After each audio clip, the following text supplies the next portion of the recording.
তো আজকে Sunday special menu হচ্ছে বিরিয়ানি। ও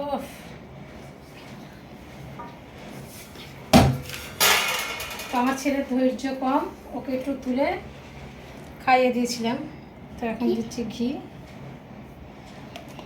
তো আমাদের দেখে আবার খেতে বসলো, সে কতটা খাবে আমার জানা আছে। দিয়ে দেখো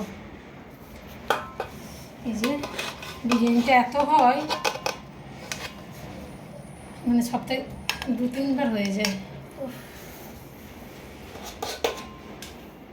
প্রচুর গরম।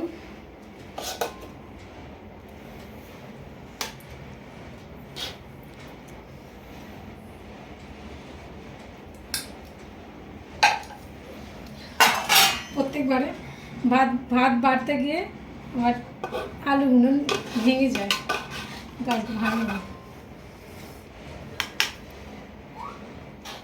কাছে নিয়ে আসা একবার, এই যে ভাত ভেঙেছে না আলুগুলো দেখাচ্ছে না।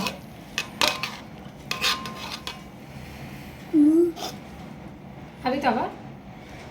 আমার ছেলে কতটা খাবে আমার জানা আছে। আচ্ছা, আর একটা বাসনের বাড়ি, তারপর আর কি করেছি দেখাচ্ছি।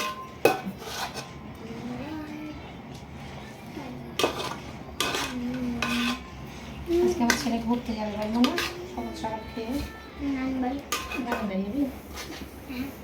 আর বিরিয়ানি হলে আমার ছেলেকে আর দেখতে নেই, যতবার দেবে ততবার খাবে।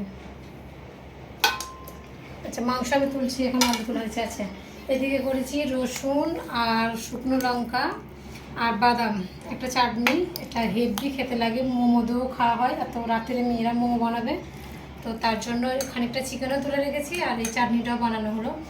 আচ্ছা, এদিকে আছে চিকেন চাপ, মাংসটা অল্প লাগছিলো তাই চিকেন চাপ করেছি।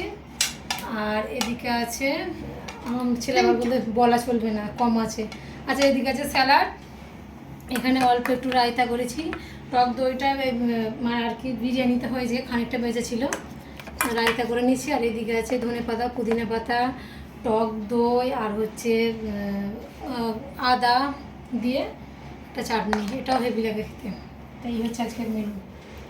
তো পাঁপড়টা আনতে বলা হয়েছিল, ভুলে গেছে, আর নিয়ে আসাও হয়নি, করা হয়নি। পাঁপড় না হলেও চলবে। খাইয়ে দেবো একটু। বসবে দেখবে।